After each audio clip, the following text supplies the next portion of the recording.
नमस्कार। गौरी व्रत, जिसे जया पार्वती व्रत भी कहा जाता है, यह आषाढ़ मास के शुक्ल पक्ष की एकादशी से शुरू होकर 5 दिनों तक चलने वाला यह व्रत आषाढ़ पूर्णिमा को संपूर्ण होता है। यह व्रत हिंदुओं का प्रमुख व्रत त्योहार है और गुजरात में मुख्य रूप से मनाया जाता है और पश्चिमी भारत में भी मनाया जाता है। यह व्रत कुंवारी कन्याओं द्वारा मनचाहा जीवन साथी पाने और विवाहित महिलाओं द्वारा अखंड सौभाग्य व सुखी परिवार की कामना के लिए रखा जाता है। इस व्रत की विधि और नियम यह है कि व्रत के पहले दिन घर के मंदिर में एक छोटे बर्तन या गमले में गेहूं के बीज, जिसे जवारा भी बोलते हैं, वे बोते हैं और 5 दिन तक उनकी फिर पूजा की जाती है। दूसरा नियम है, इन 5 दिनों तक नमक, गेहूं से बने खाद्य पदार्थ और मसालेदार सब्जियां नहीं खानी चाहिए। फलाहार में शुद्ध दूध, फल और मीठी चीजें ली जा सकती है। भोजन भी सात्विक व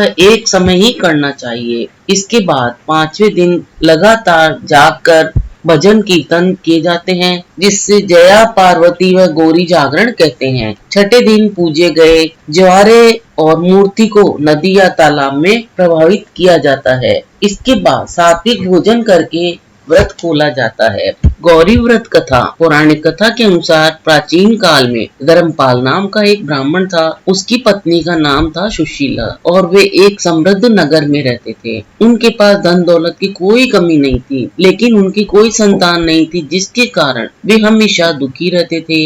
एक दिन ऐसी आकाशवाणी हुई कि तुम्हारे भाग्य में संतान सुख नहीं है। इस पर दुखी होकर धर्मपाल ने संन्यास लेने का विचार किया। उनकी पत्नी सुशीला ने उन्हें समझाया और कहा कि ईश्वर की शरण में हमें जाना चाहिए। वे दोनों घोर जंगल में तपस्या करने चले गए। उनकी सच्ची भक्ति और तपस्या से प्रसन्न होकर देवी पार्वती और भगवान शिव फिर प्रकट हुए। माता पार्वती ने उन्हें एक पुत्र का वरदान दिया। यह वरदान देते हुए देवी ने कहा कि तुम्हारा यह पुत्र बहुत ही तेजस्वी और बुद्धिमान होगा, लेकिन 16 वर्ष की आयु में उसकी मृत्यु हो जाएगी। धर्मपाल और उसकी पत्नी को पुत्र रत्न की प्राप्ति हुई, जिसका नाम उन्होंने वामन रखा। वामन पहले पढ़ने लिखने में बहुत तेज था। जब वह 16 वर्ष का हुआ तो उसके माता पिता ने उसके विवाह की सोची। वामन को एक गंभीर रोग हो गया। अपनी माता से अनुमति लेकर वामन अपने मामा के साथ काशी विद्या प्राप्त करने के लिए निकल पड़ा। रास्ते में एक नगर में विश्राम के लिए रुके।